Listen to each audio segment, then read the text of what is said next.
ಸ್ನೇಹಿತರೆ, ಈ ಫೋಟೋವನ್ನು ಗಮನಿಸಿ. ಇದರ ಬಗ್ಗೆ ನಾನು ಆಮೇಲೆ ಮಾತಾಡ್ತೀನಿ. ಸರಿಯಾಗಿ ಗಮನಿಸಿ ಈ ಫೋಟೋವನ್ನು. ಈಗ ನಾವು ಹೋಗೋಣ.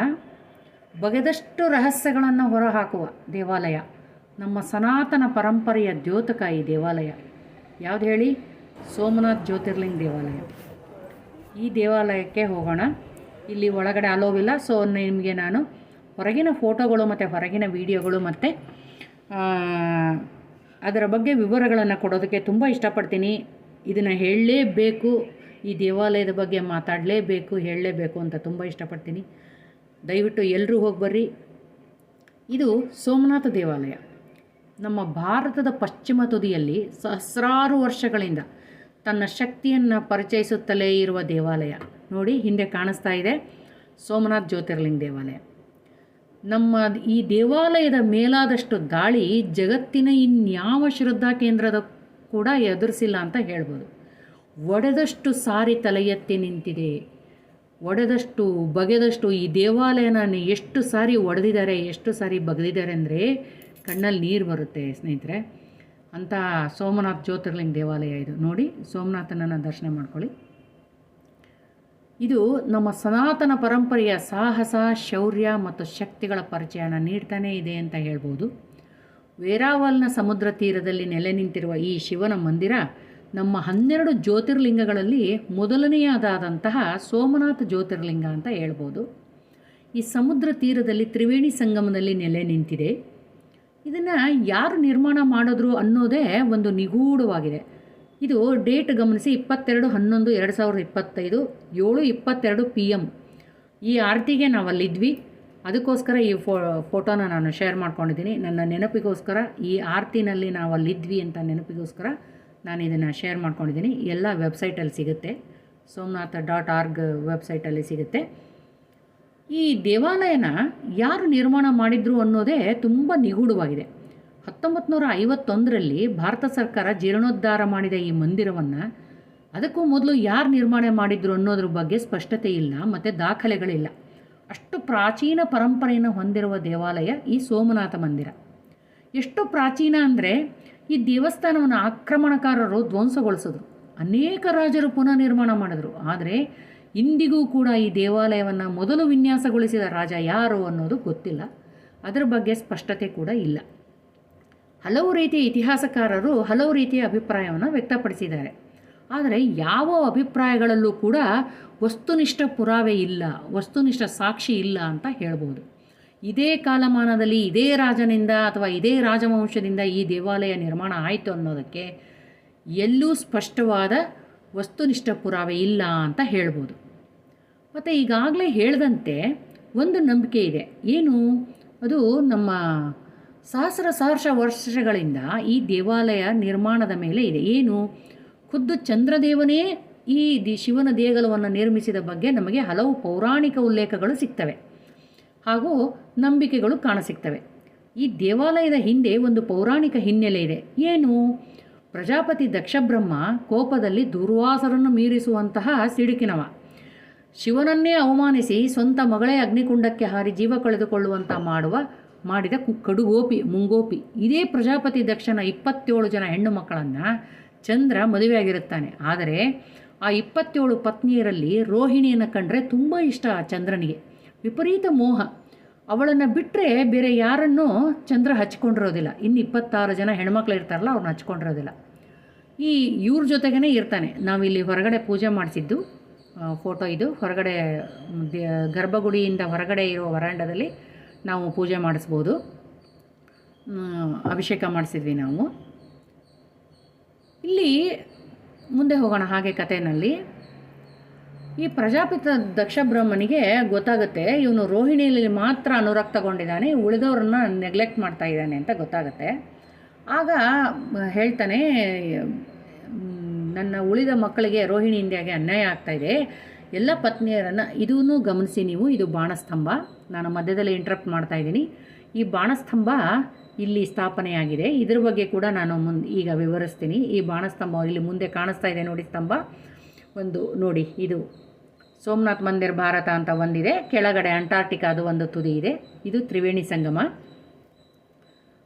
ದಕ್ಷ ಬ್ರಹ್ಮ ಶಾಪ ಕೊಡ್ತಾನೆ. ಶಾಪ ಕೊಟ್ಟಾಗ ಚಂದ್ರ ಕ್ಷೀಣಿಸ್ತಾ ಹೋಗ್ತಾನೆ. ನೀನು ಕ್ಷೀಣಿಸ್ತಾ ಹೋಗುವಂಥ ಶಾಪ ಕೊಟ್ಟಾಗ ಅವ ಕ್ಷೀಣಿಸ್ತಾ ಹೋದಾಗ ಚಂದ್ರ ಬಂದು ತಪಸ್ಸನ್ನು ಮಾಡಿ ಶಿವನನ್ನು ಒಲಿಸ್ಕೊಂಡು ಅವನು ಹೇಳ್ತಾನೆ, ಇವನು ಶಿವ ಹೇಳ್ತಾನೆ, ನೀನು ಇದರಲ್ಲಿ ತಪಸ್ ಮಾಡಿದಾಗ ಹೇಳ್ತಾನೆ, ನನಗೆ ಇದು ನಿನ್ನ ತಪಸ್ಸಿಗೆ ಮೆಚ್ಚಿದ್ದೇನೆ, ನನ್ನಿಂದ ಆಗಬೇಕಾದ ಕಾರ್ಯ ಏನು ಅಂತಂದು, ನಿನ್ನಿಂದ ಆಗಬೇಕಾಗಿದ್ದೇನು ಅಂದರೆ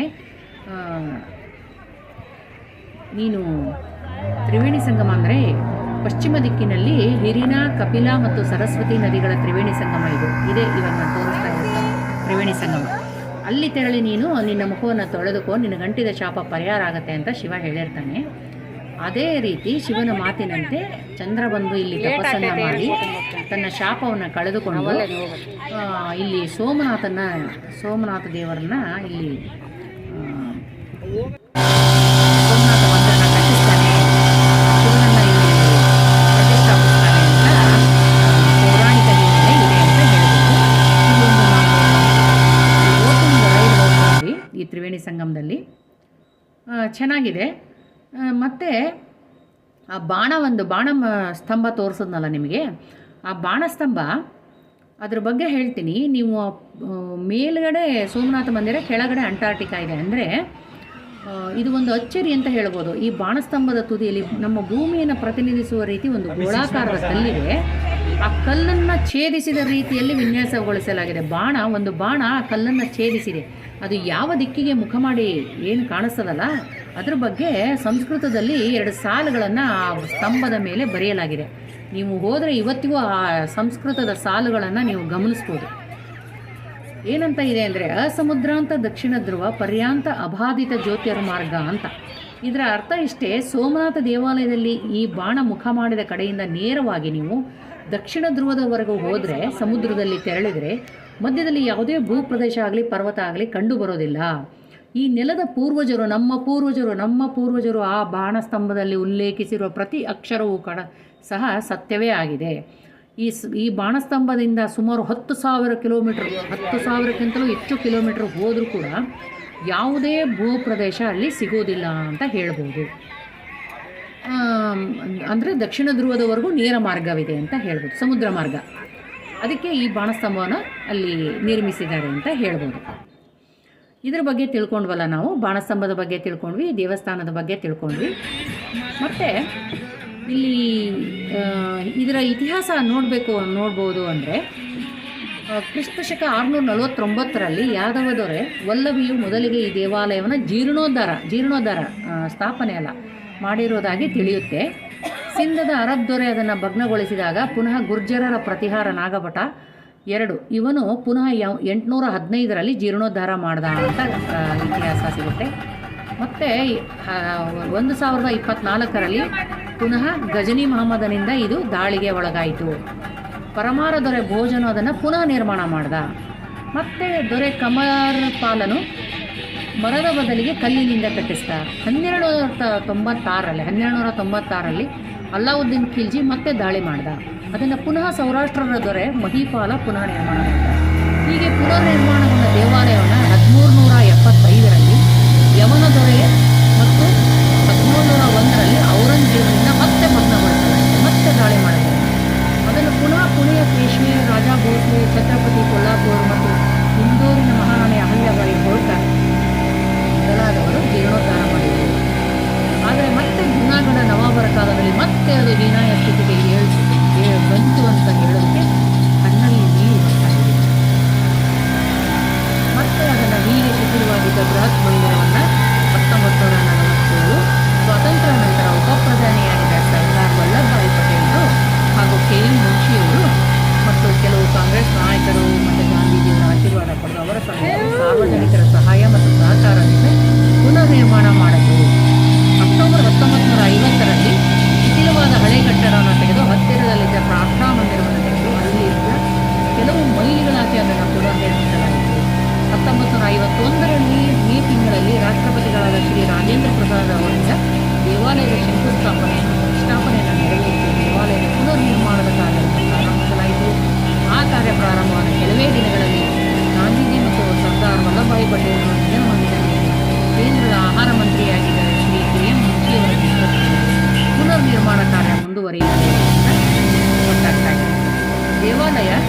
ಚಾಲುಕ್ಯ ಶೈಲಿಯಲ್ಲಿದೆ ಮತ್ತು ಸೋಮನಾಥಪುರ ಶಿಲ್ಪಿಗಳ ಪ್ರತಿಭೆಯನ್ನು ತೋರಿಸಿದೆ ಅಂತ ಹೇಳ್ಬೋದು.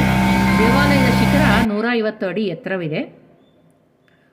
ಮತ್ತು ಇದು ಭಾರತದ ಪಶ್ಚಿಮ ದಿಕ್ಕಿನ ಅತ್ಯಂತ ಕೊನೆಯ ಭೂಮಿನ ಅಂಚಿನ ಬಿಂದು ಇರುವ ರೇಖಾಂಶವನ್ನು, ಅದೇ ನಾ ಹೇಳಿದ ಬಾಣಸ್ತಂಭದ ಬಗ್ಗೆ, ಅದು ದಕ್ಷಿಣ ಧ್ರುವದಿಂದ ಉತ್ತರ ಧ್ರುವಕ್ಕೆ ಎಳೆದಿರುವ ಊಹಾ ರೇಖೆ. ಅಂದರೆ ನಾವು ಊಹಿಸ್ಕೋಬೋದು, ಇಲ್ಲಿಂದ ಅಲ್ಲಿ ಒಂದು ರೇಖೆ ಎಳೆದ್ರೆ ಅದು ಮಧ್ಯ ಭೂಪ್ರದೇಶ ಏನೂ ಸಿಗೋದಿಲ್ಲ ಅಂತ.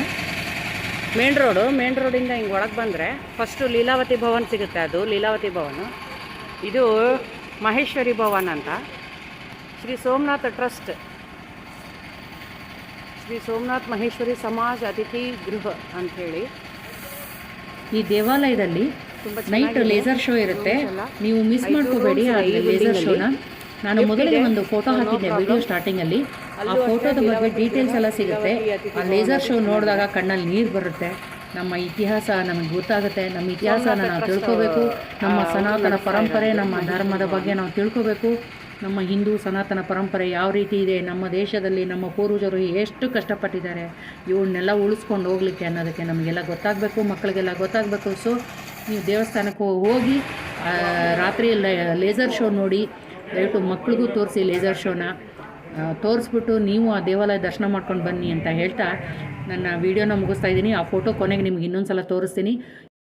ಈ ಫೋಟೋದ ಬಗ್ಗೆ ಹೇಳಬೇಕು ಅಂದರೆ, ಈ ದೇವಾಲಯದಲ್ಲಿ ನೈಟ್ ಲೇಸರ್ ಶೋ ಇರುತ್ತೆ. ಅದರಲ್ಲಿ ಹೇಳ್ತಾರೆ, ಮೊದಲು ಸೋಮನಾಥ ಜ್ಯೋತಿರ್ಲಿಂಗ ಸ್ಥಾಪನೆ ಮಾಡಿದಾಗ ಸೋಮನಾಥ ಜ್ಯೋತಿರ್ಲಿಂಗವನ್ನು ಆ ಥರ ಇತ್ತು ಅಂತ ಹೇಳ್ತಾರೆ. ಆದರೆ ಅದರ ಕೆಳಗಡೆ ಬಂಗಾರ ಇದೆ ಅಂದ್ಬಿಟ್ಟು ಆ ದೇವಾಲಯವನ್ನು ಒಡೆದು ಹಾಕಿ ಪುನಃ ದಾಳಿ ಮಾಡಿ ಆ ದೇವಾಲಯವನ್ನು ನಾಶ ಮಾಡಿದ್ರು ಅಂತ ಹೇಳ್ತಾರೆ. ಅಂದರೆ ಗುರುತ್ವಾಕರ್ಷಣ ಶಕ್ತಿಯಿಂದನೇ ಆ ಜ್ಯೋತಿರ್ಲಿಂಗವನ್ನು ಸ್ಥಾಪನೆ ಮಾಡಿದರು ಅಂತ ಹೇಳ್ತಾರೆ. ಆ ವಿಡಿಯೋ ಅದ್ರ ಬಗ್ಗೆ ಹೇಳಬೇಕು ಅಂತ ನಾನು ಒಂಚೂರು ವಿಡಿಯೋ ಎಕ್ಸ್ಟೆಂಡ್ ಮಾಡಿದ್ದೀನಿ. ಥ್ಯಾಂಕ್ ಯು ಸ್ನೇಹಿತರೆ, ಬಾಯ್.